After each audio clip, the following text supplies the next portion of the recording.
పిఠాపురం ఎన్నికలు మనకి వార్డు కమిటీలు ఎన్నికలు జరుగుతున్నప్పుడు చాలామంది వచ్చి మేము కూడా జనసేన అంటే కండువా వేసుకుంటే జనసేన మెంబర్ అవి తీరాలి. మీరు కండువా వేసుకున్నంత మాత్రం జనసేన మెంబర్ అవ్వాలి. నువ్వు క్రియాశీలకంగా పనిచేయాలి. అది కూడా ఏంటంటే కొన్ని సంవత్సరాలు పనిచేసిన తర్వాత నీకు ఏదో పోటీ చేస్తే అది పెట్టాను దానికి ఒక రూల్ పెట్టాను దానికి. లేకపోతే ఏమైపోతుందంటే అంటే నా భయం ఏంటంటే జనసేన బలమే జన సైనికులు వీర మహిళలు. ఈరోజు ఇంతమంది ఆడబిడ్డలు కూర్చొని పోరాటం చేశారంటే వాళ్ళకి ఏ పదం ఉందని వాళ్ళకి దెబ్బలు తిన్నారు. ఇందాక చెప్పిన బ్రాహ్మణ కార్పొరేషన్ చైర్మన్ కానీ పోటీ కూర్చోబెట్టినారు, మన పెద్దపూడి విజయ్ కుమార్ కానీ, వీళ్ళెవరికి పదవులు లేవు కానీ బలంగా నిలబడ్డారు. అందుకని మీరు కూడా దాన్ని దృష్టిలో పెట్టుకొని మీరు మెంబర్షిప్ అనేది చాలా కీలకం జనసేనకి. అందుకని ఆ మెంబర్షిప్ డ్రైవ్ని కూడా ముందస్తుగా పిఠాపురంలో ప్రారంభిస్తున్నాను. దాని తర్వాత మార్చి లోపు ఫిబ్రవరి అంతా మిగతా మెంబర్షిప్ స్టేట్ అంతా అయిపోవాలి. దాన్ని కూడా మీరు సహకరించమని మనస్ఫూర్తిగా కోరుకుంటా ఉన్నాను. అలాగే ఈ మార్చి 14 అసలు వద్దనుకున్నాను, మార్చి 14 ఫౌండేషన్ డే. కానీ థీమ్ ఏం పెట్టాలి అనుకున్నప్పుడు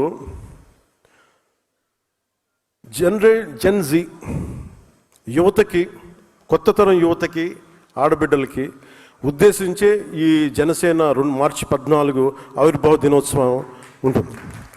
దానికి కూడా మీ సహాయ సహకారాలు కావాలి. దానికి మనస్ఫూర్తిగా మీ అందరూ ఈ భాగస్వామ్యంలో మీరు భాగస్వామ్యం తీసుకోవాలి.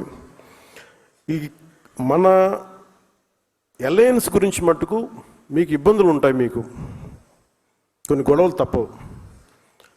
అది మీరు మెంటల్గా ప్రిపేర్ అవ్వండి. సీట్లు వాటాల్లో కావచ్చు, ఇంకోటి కావచ్చు, మీకు గొడవలు అనేది తప్పదు, మీకు ఇబ్బందులు తప్పవు. కానీ మీ లీడర్షిప్లో మీరు ఎలా ఓవర్కమ్ చేసి మీరు ఎదుగుతారనేది మీ లీడర్షిప్. మీ leadership is not about heated arguments. Leadership is all about how well you communicate your point of view.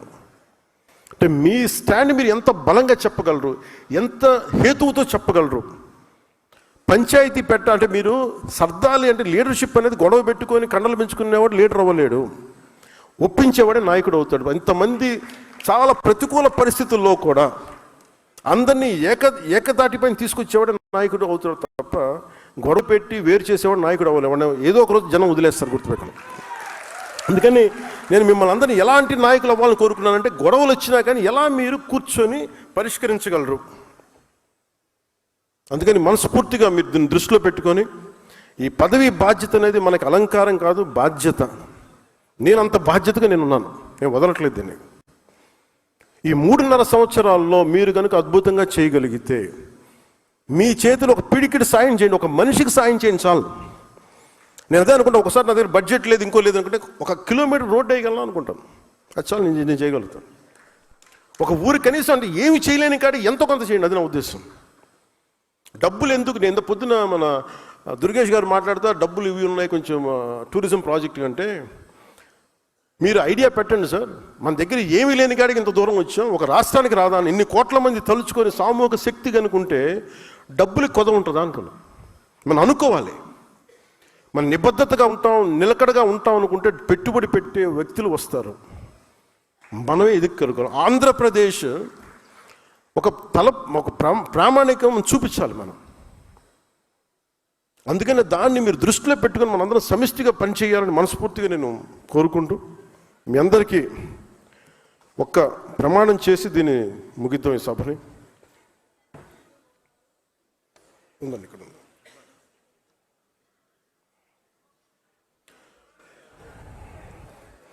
అమ్మ ఒక్క నిమిషం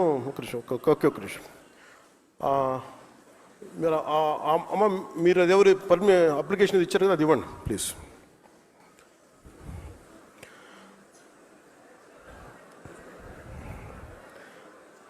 ఒకసారి నేను చెప్పింది ఇది, ఈ ప్రమాణం చేసిన తర్వాత మనం జాతీయ గీతంతో ముగిద్దాం సార్.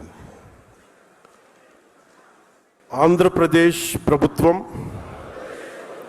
అప్పగించిన పదవిని బాధ్యతాయుతంగా స్వీకరించాను. రాష్ట్ర సర్వతోముఖ అభివృద్ధి,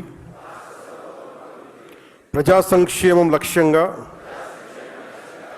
ప్రభుత్వ ఆశయాలకు అనుగుణంగా పనిచేస్తాను. ప్రజలకి జవాబుదారీగా ఉంటూ వికసిత్ ఆంధ్రప్రదేశ్ సాకారానికి, వికసిత్ భారత్ లక్ష్యానికి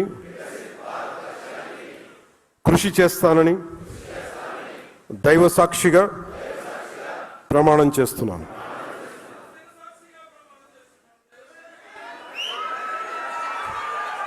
ఒకసారి జాతీయ గీతం.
भारत माता के जय हिंद.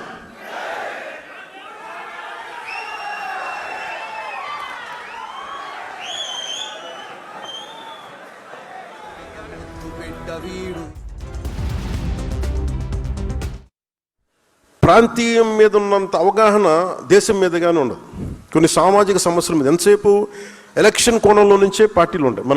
మన ఆలోచన విధానం ఉంటుంది. దానికి విభిన్నంగా ఒక పార్టీ నిలబడాలంటే ఏం చేయాలి, ఒక పార్టీ బలంగా వేళ్ళునుకుపోవాలంటే ఏం చేయాలి, నా తపనంతా ఇదే ఉండింది. నేను ఆల్మోస్ట్ ఒక 23-24 నుంచి నేను పడ్డ తపన, కొన్ని అనుభవాలు అన్నీ కలిసి ఈ రోజున ఇన్ని దాదాపు 4,000 మంది ఈ రోజున పదవులు వచ్చినాయి. ఇన్ని ఎమ్మెల్యేలు కానీ, ఎమ్మెల్సీలు కానీ, మంత్రులు కానీ ఇవన్నీ ఉన్నాయంటే ఇది ఒక పవన్ కళ్యాణ్ అనే వ్యక్తిది కాదు. మనందరం క్యారీ చేస్తున్న ఈ భావజాలం తాలూకు శక్తి, మన పోరాట శక్తి, మన పోరాట పటిమ. రీజనల్ పార్టీస్కి జాతీయ దృక్పథం ఉండదు. మనందరం పోరాటాలు చేసేదాన్ని పదవి బాధ్యతను ఎందుకు మాట్లాడుతున్నానంటే, మనందరం వీఆర్ బౌండెడ్ టు కాన్స్టిట్యూషన్. రాజ్యాంగానికి మనం లోబడే చేయాలి ఏ పనైనా సరే. అలాంటి రాజ్యాంగానికి లోబడి మనం పని చేసేటప్పుడు మనం ఎలా ఆలోచిస్తామంటే ఇది మనకు సంబంధం లేదు, లేదంటే మ్యాక్సిమం మన ప్రాంతీయ దృక్పథంతోనే ఉంటుంది. నేను దానికి భిన్నంగా జాతీయ దృక్పథంతో ఉన్న ప్రాంతీయ పార్టీ కావాలి. ప్రాంతీయ పార్టీ దృష్టిలో లేదు నేను పార్టీ పెట్టినప్పుడు. ఒక పార్టీ పెట్టాలనుకున్నాను అంతే. అది ఎందుకు అలాంటి పార్టీ పెట్టాలనుకున్నాను అంటే, యువతకి సలసలసలక రక్తం కరిగే యువతకి ఇది ఒక ప్లాట్ఫామ్ అవ్వాలి అనుకున్నాను. ఎంతమంది నక్సలైట్స్ వాళ్ళ విధానంతో మనం నచ్చచ్చు నచ్చకపోవచ్చు, కానీ వాళ్ళు ఏదో ఒక తపనతో వెళ్ళిపోయారు వాళ్ళందరూ. అంటే ఒక పందాన్ని ఎంచుకుంటే మనం వెళ్ళిపోయి ప్రజలకి న్యాయం చేయొచ్చు, లేదా కొత్త రాజ్యం, కొత్త విధానాలు నిర్మించవచ్చు అన్న ఒక ఆలోచన. It all comes it originates or from an ideology, one particular ideology. అది ఏదైనా కావచ్చు. అలాంటిది వాళ్ళు యువత వెళ్ళిపోయి 70s కావచ్చు, 80s కావచ్చు, లేట్ 80s కావచ్చు, వాళ్ళందరికీ ఇప్పుడు 50 ఏళ్ళు వచ్చేసి పోరాటం ఓడిపోయి న్యాయం చేయలేక అటు ఇటు పడిపోయి ఎంతమందో చనిపోయి ఇలా కకావికలం అయిపోయింది.